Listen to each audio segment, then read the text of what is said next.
झगड़ा या और तरह का टेंशन यह नहीं होता है। लेकिन अब जो पहले के समय में जगह जगह पर कथा भागवत लोग सुनाते रहते थे, प्रवचन होता रहता था, लोगों को शिक्षा मिलती थी, उसके अनुसार चलते थे, अब वो कहाँ हो रहा है, अब नहीं हो पा रहा। तो कहा दीमक चढ़ जाए ग्रंथों को, ग्रंथ को दीमक खा जाएंगी। दीमक किसको कहते हैं?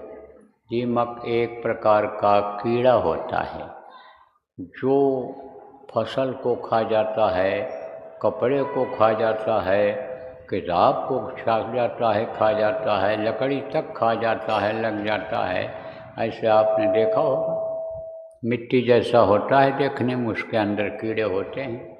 तो कहा यह दीमक खा जाएंगे ग्रंथों को, किताबों को, कोई पलटने वाला देखने वाला नहीं रहेगा, उसका कोई ग्राहक नहीं रहेगा, उसका कोई जानकार नहीं रह जाएगा कलयुग में।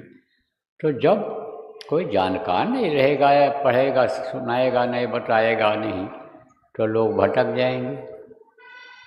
अब देखो बहुत भटकाव हो रहा है, तरह तरह का भटकाव हो गया।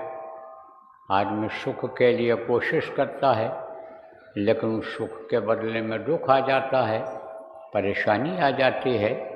कारण क्या है? कारण यही है कि प्रवचन नहीं मिलता है, सत्संग नहीं मिलता है, कि जैसे से भटकाव आ जाता है। तो कहा दीमक चढ़ जाए ग्रंथों को और ब्राह्मण पट्टियाँ तोड़ें। ब्राह्मणों का काम क्या था? उपदेश करना। उपदेश माने यही सत्संग सुनाना, जगह जगह जा कर के लोगों को समझाना बताना, बिगड़े हुए लोगों को सुधरने का रास्ता बताना, यह सब उनका काम था। पढ़ कर के ग्रंथों को और साधना करते थे, और साधना के द्वारा जो अंदर में उनके अंदर शक्ति आती थी, उस शक्ति से लोगों का काम किया करते थे, लोगों को रास्ता बताया करते थे, लोगों के दुख को दूर किया करते थे। लेकिन अब वो क्या करने लग जाएंगे? खेत को जोतने लग जाएंगे, खेती करने लग जाएंगे, अनाज पैदा करने लग जाएंगे। जो वैश्यों का काम था कि लोगों को कमाओ खिलाओ, वो काम, यानी समझो खाओ और खिलाओ, वो काम ये करने लग जाएंगे। बधिक हो जाए क्षत्रियगण। क्षत्रिय किसको कहते हैं? कि जो रक्षा करता है। किसकी रक्षा करता है? लोगों की रक्षा करता है, जीवों की रक्षा करता है। कि जैसे आप देखते हो, ये सिपाही लोग होते हैं, फोर्स वाले होते हैं, ये किस लिए नौकरी में भर्ती किए जाते हैं? कि जनता की रखवाली करो, जनता की रक्षा करो, जनता को रास्ते पर चलाओ, रास्ता दिखाओ, इनकी मदद करो, इसलिए इनकी भर्ती की जाती है। इसी तरह से क्षत्रियों का काम था। तो क्षत्रिय बधिक हो जाए, क्षत्रियगण, क्षत्रिय लोग बधिक हो जाएंगे। बधिक माने ये जो हिंसा हत्या करते हैं, जीवों को मारते हैं, काटते हैं, पशु और पक्षी को काटते मारते हैं, वो क्या कहलाते हैं? बधिक, हिंसक। वो हिंसा करते हैं, हिंसा माने मार काट करते हैं। तो बधिक हो जाएं क्षत्रिय लोग। ऐसे लोग देखो गोली चलाते हैं, चाकू मार देते हैं, करते हैं। और शूद्र सेवा से मुख मोड़ें, इसका काम सेवा का था, और वो सेवा करना नहीं चाहते हैं, वो ऊंची जगह पर रहना चाहते हैं। ऊंची जगह का यानी समझो कि योग्यता नहीं है, जानकारी नहीं है, तो सब अपने अपने रास्ते से भटक गए। सूखे नदियाँ, नदी सूखने लगेगी। नदी किस लिए बनी थी? कि पानी इसमें रहे, पशु पक्षी इसमें नहाए, आदमी नहाए। नदी कोई रोकती है कि चिड़िया इसमें न नहाए, कोई पशु न नहाए, आदमी न नहाए, औरत न नहाए, बच्चा न नहाए, कोई भी नहाए। कोई भी पानी पिए, कोई भी वो अपने खेत की सिंचाई करे, लेकिन कलयुग की नदियाँ सूख जाएंगी। सूखे नदियाँ, धंसे पर्वत।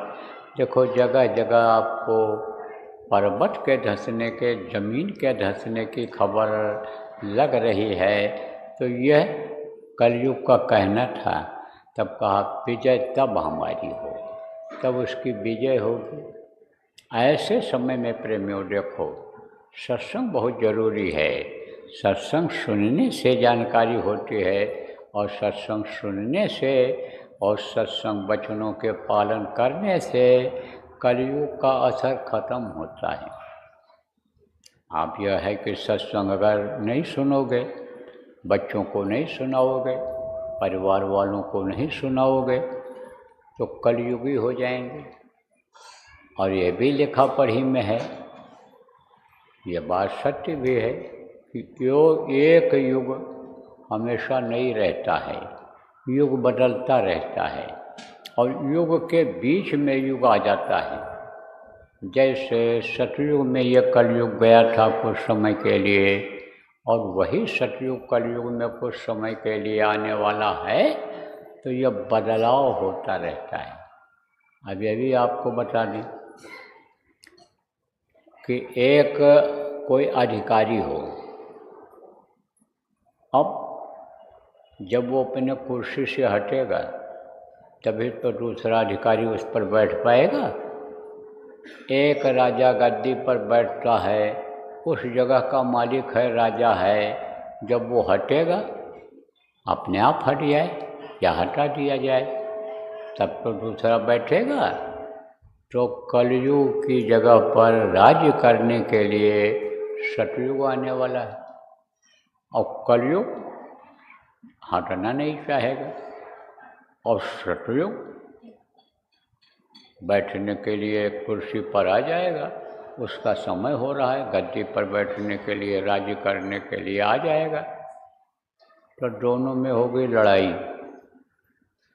लड़ाई में बहुत लोग मर जाएंगे, पिस जाएंगे। और जो लड़ाई में मरता है अकाल मृत्यु में जाता। अकाल मृत्यु किसको कहते हैं? उम्र पूरी किए हुए जो बीच में ख़त्म हो जाता, मर जाता है, वो अकाल मृत्यु में जाता है। तो अकाल मृत्यु वाले सब प्रेत योनि में चले जाते हैं। देखो इस समय प्रेत को क्यों ज़्यादा बढ़ रहे हैं? क्योंकि आदमी मार दे रहे हैं, आदमी को मार दे रहा है, काट दे रहा है, जानवरों को मार काट रहे हैं लोग, बहुत हिंसा हत्या हो रही है, तो प्रेतों की संख्या बढ़ती चली जा रही है। और यही हाल अगर रहा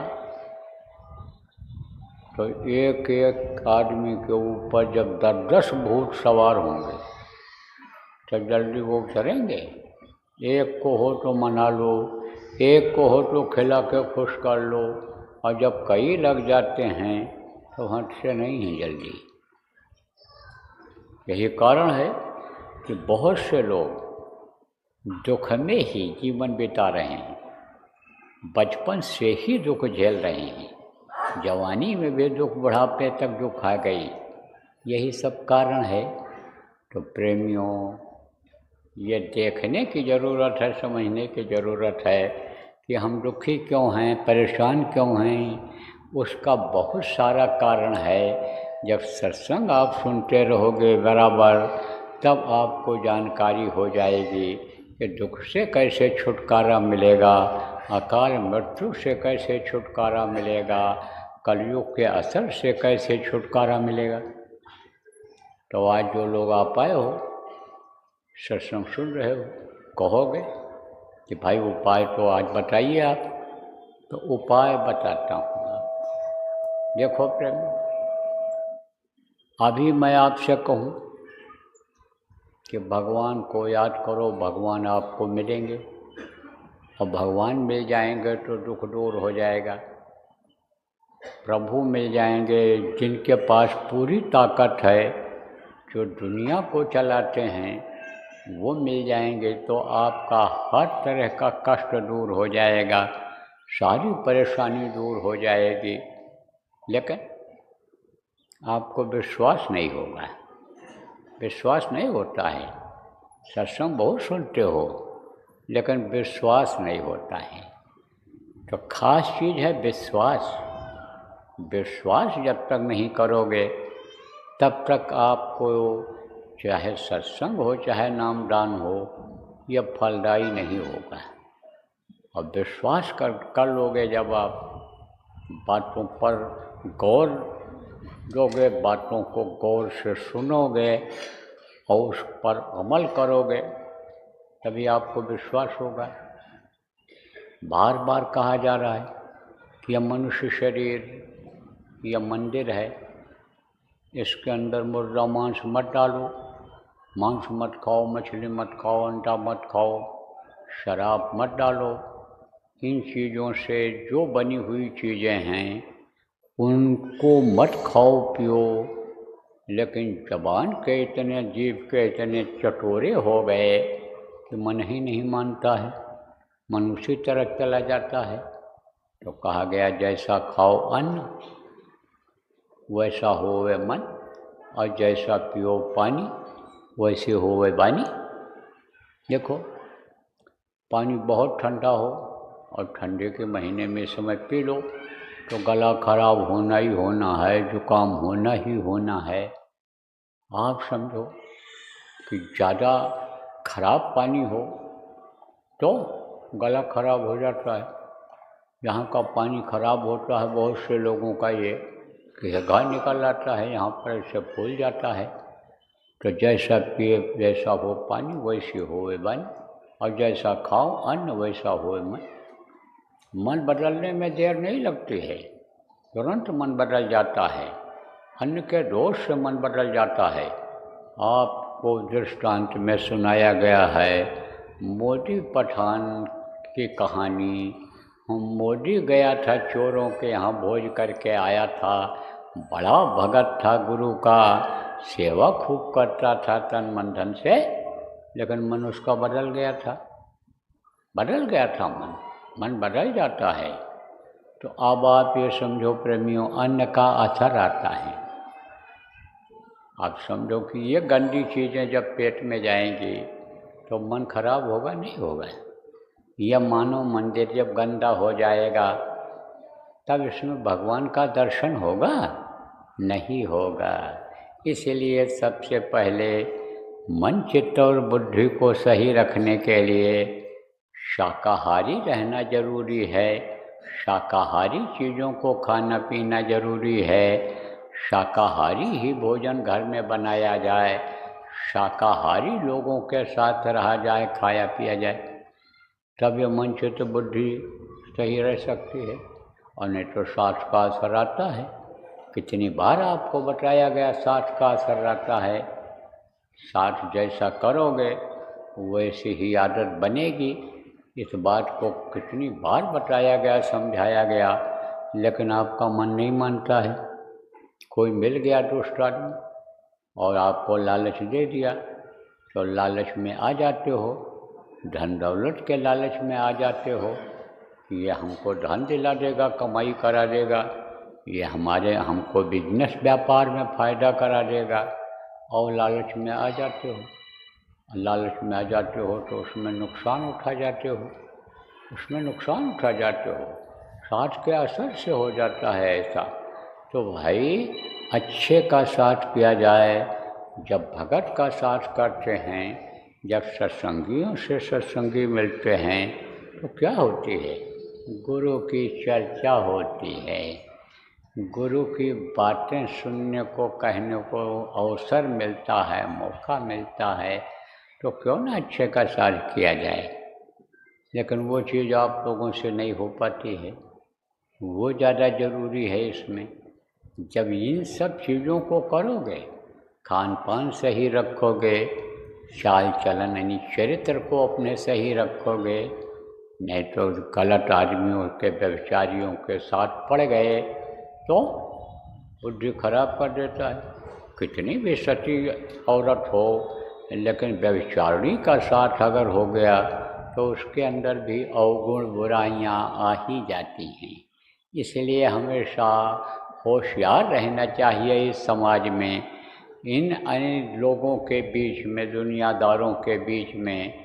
जहाँ पर आप लोग रहते हो, जहाँ पर रहते हो, जिनके साथ उठना बैठना रहता है, ध्यान नहीं देते हो, उनके साथ खाना पीना भी कर लेते हो, नौकरी साथ में करते हो, व्यापार से संबंध है, आपको बड़े होशियारी से रहने की ज़रूरत है। तब आपका मन सही रहेगा, तब आपका चित्त चिंतन करेगा, तब आप भजन कर पाओगे, तब आपके अंदर भक्ति आएगी। और जब भक्ति आ जाएगी, भजन करने लग जाओगे, तब प्रभु का दर्शन इसी मनुष्य शरीर में, इसी मंदिर में होने लग जाएगा। तो अभी तो आपको कठिन लग रहा है, लेकिन जब होने लग जाएगा, जब भगवान मिल जाएगा, प्रभु मिल जाएगा, तब आप कहोगे बहुत आसान है। थोड़ा सा मन ने साथ दे दिया और चित्त जो गलत चिंतन करता है सही चिंतन करने लग गया, तो काम बन जाएगा। पल में पर लय होता है, कहा गया, पल भर में लय हो जाओ। लेकिन ये होगा कैसे? जितना ही आसान है उतना ही यह कठिन है। क्यों कठिन है? क्योंकि हिम्मत हार जाते हो। जैसे कहा गया, जैसे बच्चा होता है, छोटा बच्चा, तो उसको आप खड़ा कर दो और कहो तो बेटा चलो आगे बढ़ो, तो बढ़ता है, उसके बाद फिर गिर जाता है, बैठ जाता है, और बैठ जाता है, और या गिर गया तब फिर वो चलने की हिम्मत नहीं करता है।